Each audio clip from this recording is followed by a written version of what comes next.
Hello मेरे प्यारे प्यारे विद्यार्थियों, आप सभी का एक्टिव स्टडी IQ पोर्टल पर स्वागत है। जो भी बच्चे मैथ के सही तरीके से प्रिपरेशन करना चाहते हैं वह हमारे इस एक्टिव स्टडी IQ पोर्टल से ज़रूर जुड़ें। और यहाँ पे जितने भी कॉन्सेप्ट होते हैं बहुत ही सरल तरीके से आपको सिखाए जाते हैं। तो जैसा कि आप जानते हैं मैट्रिक्स चैप्टर चल रहा है 12th इंटरमीडिएट में, और इसमें आज आपको पढ़ाना है आव्यूह के प्रकार। आव्यूह के प्रकार यदि आप सीख लेंगे तो अगले इसमें जितने भी फीचर्स हैं, अगले पॉइंट जो है आप अच्छी तरीके से सीख पाएंगे। ठीक है, तो सवाल आ जाना बहुत बड़ी भूमिका नहीं होती है। ठीक है, इसके मेन कंटेंट जो है अगर वो चीज आप सीख लेते हैं तो सवाल अपने आप 100% आएगी। ठीक है, तो यहाँ पे पहले पढ़ना है आपको क्षैतिज आव्यूह, हॉरिजॉन्टल मैट्रिक्स, फिर उसके बाद ऊर्ध्वाधर। मतलब ये दोनों एक दूसरे रिलेटेड हैं इसलिए एक साथ लिख दिए हैं। तो इसमें कुछ विशेष ज्यादा है नहीं, बहुत सिंपल तरीके से आपको समझना है। इसमें जो पंक्ति होती है परिभाषा लिखने समझने से मतलब नहीं है, इसके मतलब जो मेजर फैक्ट है वही आप समझ जाइए, वही बहुत बड़ी बात है। जो पंक्ति की संख्या होती है, पंक्ति की संख्या जो होती है, ठीक है, वो कहने का मतलब है लेस देन होती है किससे? स्तंभ की संख्या से, स्तंभ की संख्या से। ठीक है, कहने का मतलब है जो कोटि होती है, आप कोई आव्यूह मान लीजिए सेट ए इक्वल, आप मान लीजिए जो बेसिक होता है IJ। ठीक है, ये m गुणे n कोटि का है। कितने कोटि का है? m गुणे n कोटि का है। तो m गुणे n का मतलब आपको समझाए थे, m गुणे n जो होता है यही होता है r गुणे c। यानी m जो है पंक्ति की दर्शाता है, n जो है कॉलम को दर्शाता है।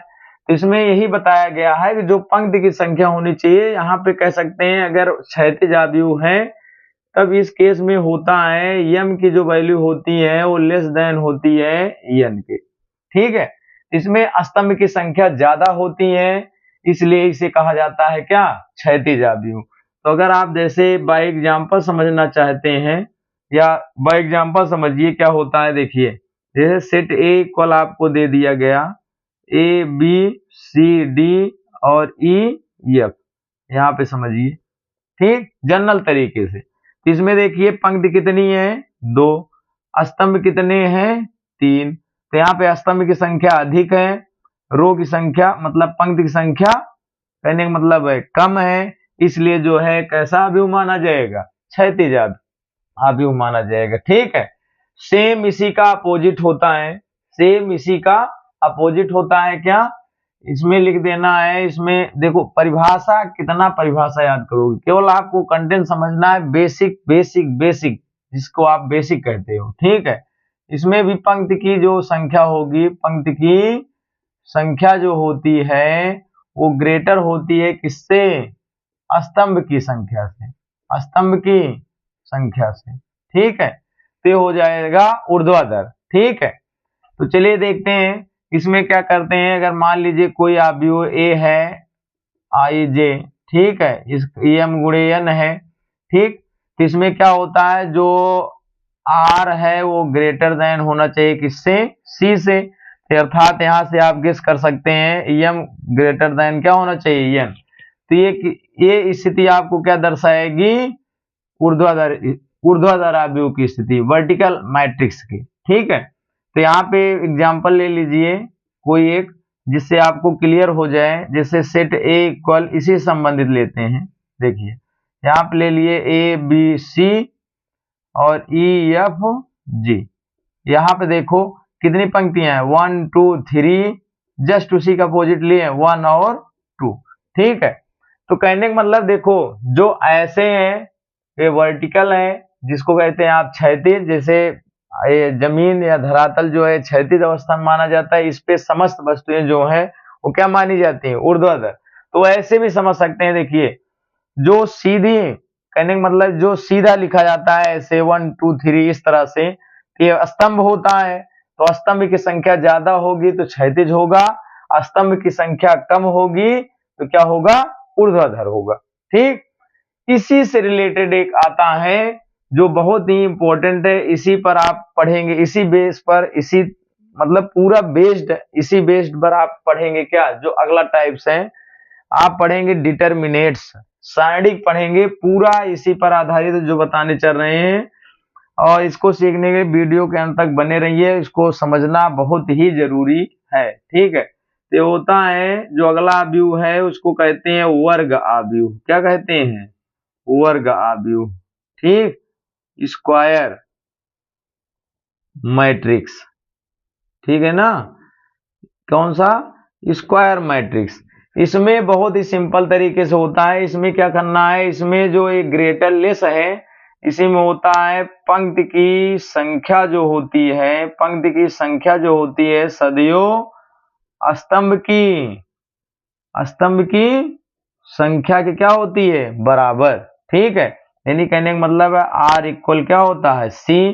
तो यहां से ये भी निकल कर आएगा, अगर कोट दी गई है, कोट क्या है, यम गुणे एन है, इस केस में आपका आएगा यम बराबर एन। तो जैसे यहाँ पे एग्जाम्पल लिया गया है, अगर ए इक्वल मानते हैं ए आई जे, एक आव्यूह है वो कितना है, यम गुणे एन की कोटि का है।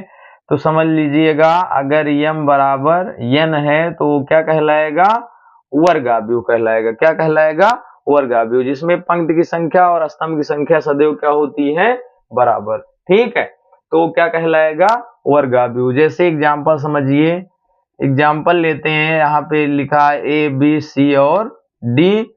तो इसमें कितने पंक्ति हैं, एक दो, स्तंभ कितने हैं, दो। ठीक है, तो हो जाएगा कौन सा आव्यूह, वर्ग आव्यूह। एक 3 के केस में होता है।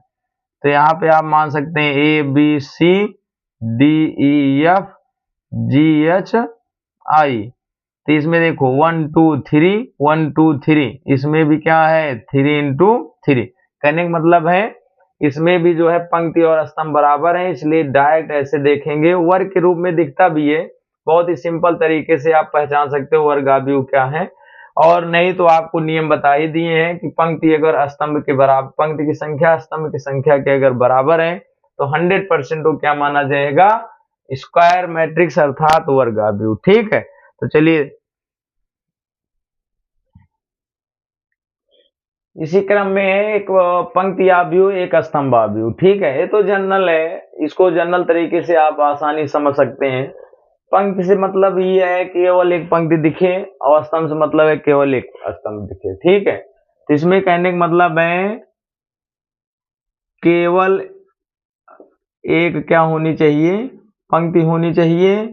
ठीक है, तो उसे कहा जाएगा क्या, पंक्ति आव्यूह। जैसे एग्जाम्पल समझ लीजिए, बहुत ही ज्यादा विशेष ये नहीं है, जो इंपॉर्टेंट रहेगा आपको बताएगा। 1 1 2 3 4 है। तो आप देखिए कहने का मतलब है इसमें पंक्ति से एक मतलब क्या है, जिसमें केवल एक पंक्ति होनी चाहिए। तो एक पंक्ति है तो 1 इंटू इसको लिख सकते हो 1 2 3 4।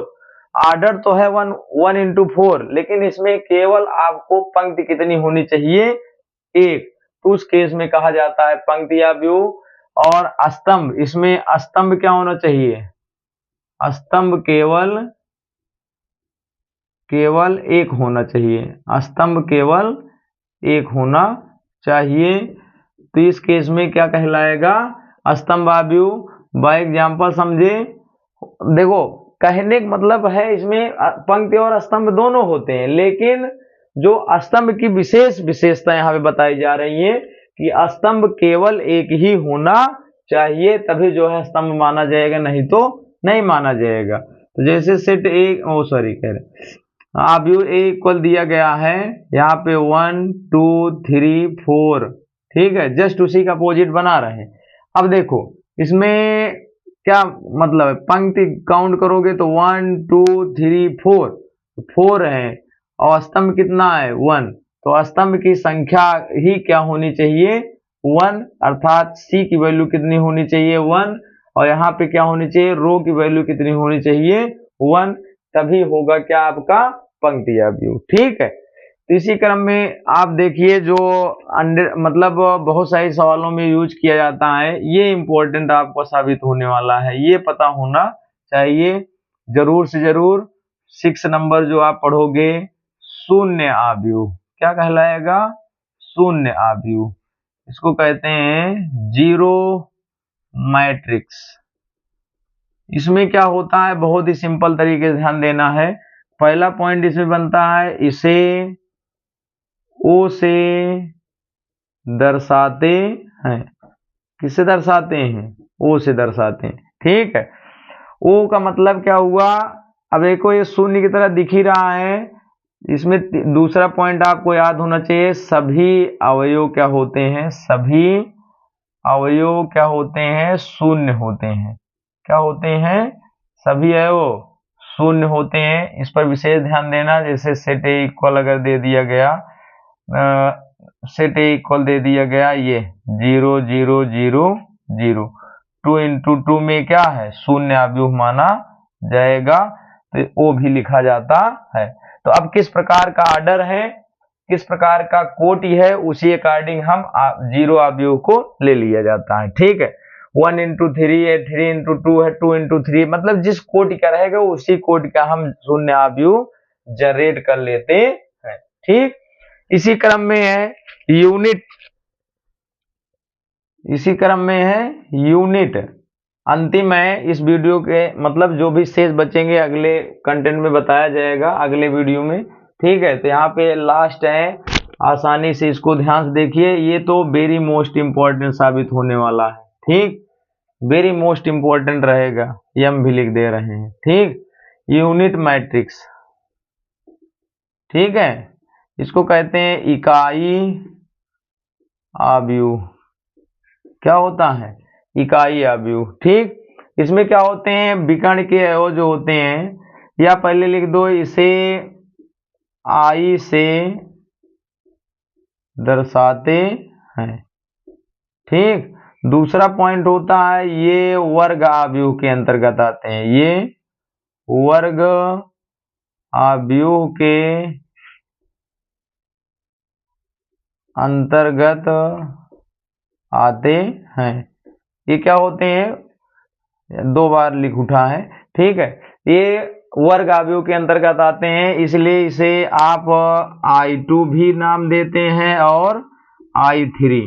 I2 का मतलब होता है 2 गुणे 2 के लिए, I3 का मतलब होता है 3 गुणे 3 के लिए, ठीक। तो यहाँ पे वर्ग आव्यूह में लिखा जाता है, और इसमें एक पॉइंट बनता है, इसके विकर्ण के अवयव क्या होते हैं? विकर्ण के अवयव सदैव कितने होते हैं? 1 होते हैं। क्या होते हैं? 1। बाकी समस्त अवयव क्या होते हैं? शून्य होते हैं, ठीक। तो यहाँ पे I2 अगर बनाना चाहते हैं तो I2 का मान ले सकते हैं क्या? 1 0 0 1, ठीक है। तो ये लेफ्ट टू राइट है, लेफ्ट टू राइट है, ठीक है। 2 इंटू 2 के लिए लेफ्ट टू राइट है, मतलब यहाँ पे विकर्ण सदैव क्या है? लेफ्ट टू राइट होता है, ध्यान देना है। और I3 अगर यूज करना है, यहाँ पे देख लेते हैं, I3 का मान लिखना है तो सभी एलिमेंट्स क्या होते हैं? शून्य होते हैं। केवल विकर्ण के एलिमेंट्स क्या होते हैं?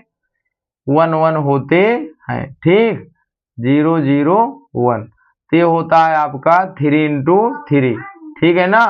तो यानी ये जो विकर्ण के एलिमेंट्स हैं सदैव क्या होते हैं? इसमें 1 1 ही यूज होते हैं, इसीलिए इसका नाम पड़ा है क्या? यूनिट मैट्रिक्स और इकाई आव्यूह, ठीक।